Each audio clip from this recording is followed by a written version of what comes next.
A new season means a fresh start, with the aim now being European football. But with the defense almost as leaky as Tom Holland whenever he gets a new script, and with our supposed goal scorers, well, not scoring, signings were needed. Now, in early October I went to Lisbon and watched Sporting play Braga. One pretty unknown name surprised me with his ability. Hidemasa Morita was a very solid defensive midfielder for the Lisbon side. Why the storytelling? Because we signed him to Wolves on a free. So a personal scouting mission by yours truly. With the budget being less than impressive, what is this? We had to offload some players. A big thank you has to go to Saudi, because they signed Andre for 60 million, Tommy Doyle for 25 and Totti for 15. With the Saudi money, none other than Gonzalo Ramos came in. Since he didn't get the playing time he wanted under Enrique at PSG, he wanted to go to the Prem. But I never thought he'd pick us. At this point, I tried to get Josh King from relegated Fulham, but he chose Sheffield United instead, who got relegated. It's a hard feeling to describe. So instead of him, we brought in someone that had interest from Real Madrid and Chelsea. Alex Scott has signed for Wolves. We also had another DM come in, a youngster this time, in Matvey Kisliak from CSKA Moscow, before also bringing in some depth in defense, with Ayer coming in from Brentford. It wasn't all sunshine and rainbows though, with Antonio Nusa ruining his hip and being out for 3 months. So I obviously replaced him with Ansu Fati from Barca, who was bad. Like really bad. And so was everyone against Fati's former club Brighton in the season opener. We literally conceded less than a minute in, and twice more before the break. It didn't really help that Adeyemi got one back, because they scored a fourth to humiliate us on opening day. It might have something to do with the injuries. Our newly formed attack responded to a Brighton beating though, with Fati doing well, and mix that with a bit of luck and you get a Gonzalo Golazo. A quick response from Everton followed, with Alcaraz getting it back level 4 minutes later. And not long into the second, Njai got to do whatever he pleased.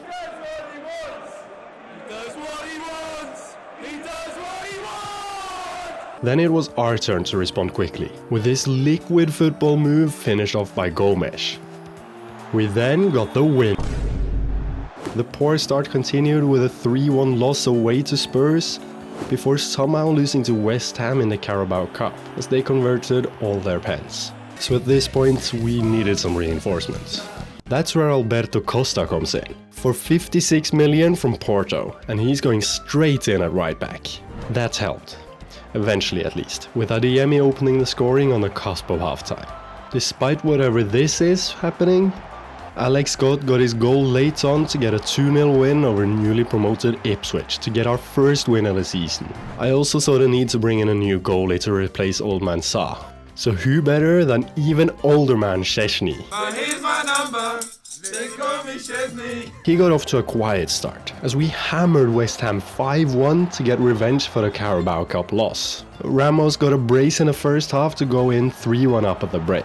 Here the game froze on me though, so I didn't get to see the final 2 goals. A long-term injury to Fati and a disappointing 1-1 draw with Brentford followed, before it was time to go to the Stamford Bridge, where Enzo Maresca had obviously gone, but where Unai Emery had taken over. He said sayonara to Aston Villa, where now Jose's joined. These guys and loyalty are just no. Just no. No. New signing Alberto Costa decided it was time for him to introduce himself on the pitch, so he did this to give us the lead. But then they scored 4 goals in a row, without any response. A late attempt at a comeback was too late, with Chelsea adding a 5th, before we got another one back at the death to make it a bit less embarrassing. 2 late 2-1 wins against Crystal Palace and Newcastle came next, before realizing the fixture list for November. I guess you had fun with that one, huh? Some fun news for us at least. Amorim has been sacked by Brighton. Yeah, Brighton! That's his 2nd sacking in just over a year. I'm in danger! Unsurprisingly, a bombardment of chances came against us with Haaland and Man City on the other side. But Szczesny held firm, with a bit of help from the post. That was literally it though. No more chances, as a 0-0 draw was the result. It's the sacking season apparently, with Sean Dyche being relieved of his duties at Nottingham Forest. That turned out to not be the smartest move, with relegation being the next stop. Arsenal at home followed, with two world-class strikers facing off. Ramos opened the ball with a real striker's finish not long into the second.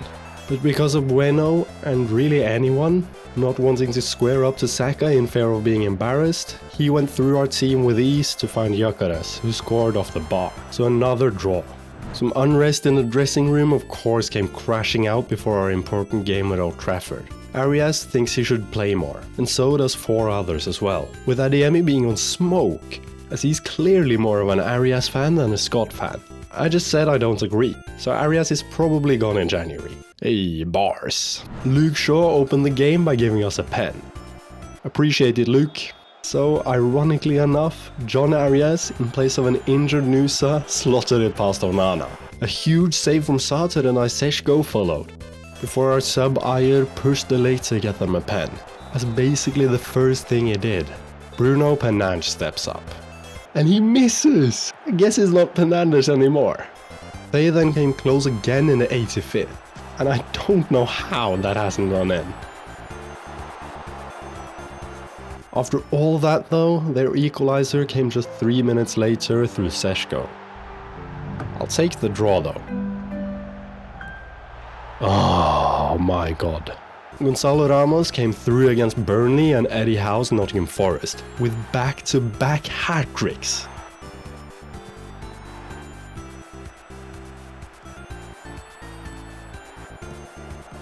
But injuries and players without a proper brain was doing my head in going into hosting Liverpool at the Molineux. And despite Slot crediting me with wonderful work, it seemed to do the trick against them, with a 2-0 loss. A wonder goal from Nusa made it a 2-1 win against Leeds, before Josh King broke our hearts for the second time to draw 1-1 with the worst side in the league.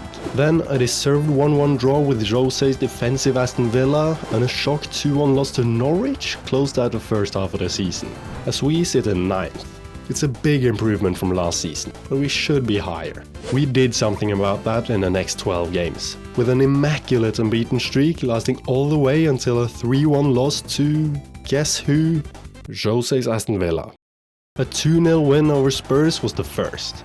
A scrappy 1-0 win over Ipswich was the second, as we scored with 10 men on the pitch, before Szczesny thought he was Neymar. We pulled it back thanks to Nusa's beauty though, to get a 2-2 draw. A boring 1-0 win over Brighton, a bullshit 1-1 draw with West Ham, an annoying 2-2 draw with Brentford as we got saved by Strand Larsen at the death, and a 4-2 hammering of Burnley thanks to Ramos's brace was the fact as we went into our game with Manchester United. 2 early chances arrived for Adeyemi, but he missed both. Hang on a second though, look at this! The goal line technology is literally showing that the ball was in. Whoa, what is this? Okay, moving on. Adeyemi got another chance 20 minutes later, only that this time he got pushed. So we get a pen against Man U again. The league's top scorer Gonzalo Ramos steps up and slots it in.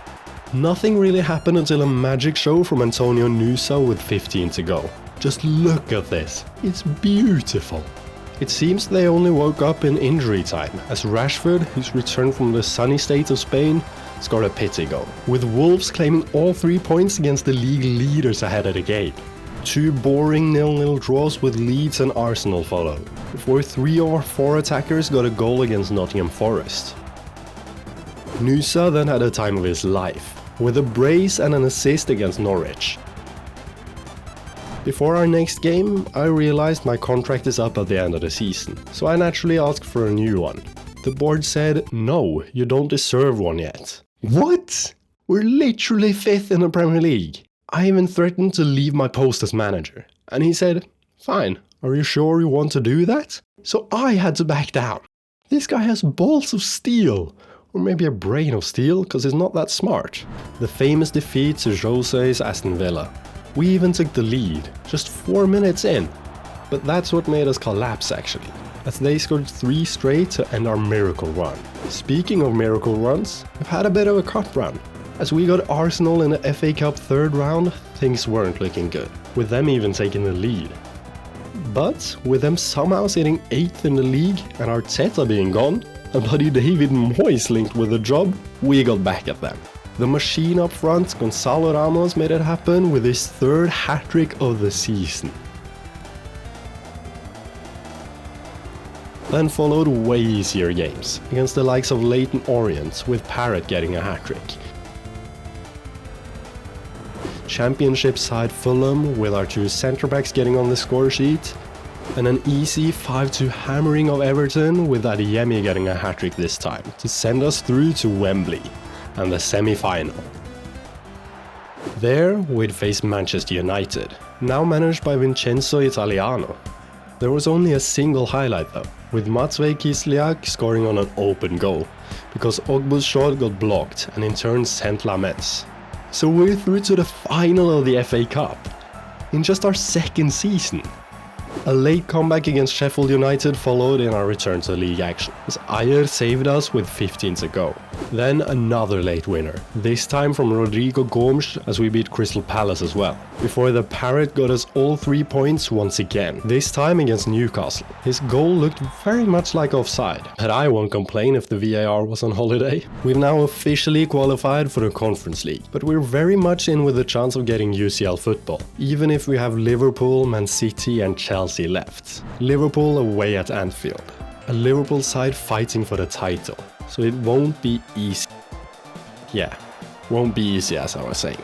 Alex Scott made her game again just before the interval, with Adeyemi being the assister, and then this happened. What have I just witnessed? Wow.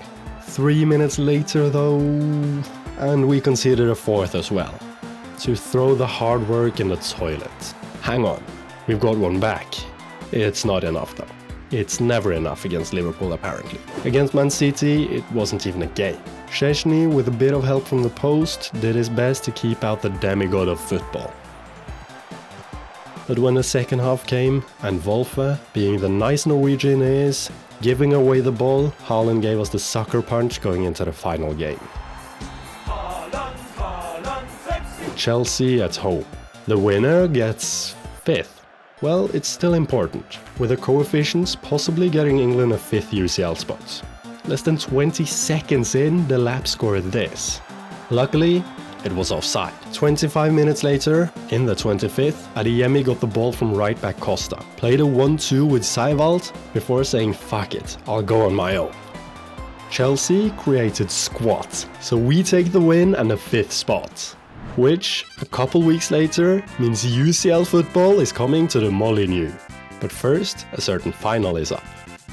Following an outrageous season last season, where they won the quadruple, Liverpool had a lot of silverware to defend. They'd been successful in the Energy Drink Cup, but had failed in the Premier League to Manchester United? Well, I guess they just had to get rid of Amorim. And they'd failed in the UCL, losing to eventual winners PSG in the semis. So they'd want to get at least another trophy. That was put on ice as Alex Scott got the opener from Adeyemi's Rabona pass 3 minutes in. But the trophy was swiftly back in play as Wirtz got the equalizer after some ping pong.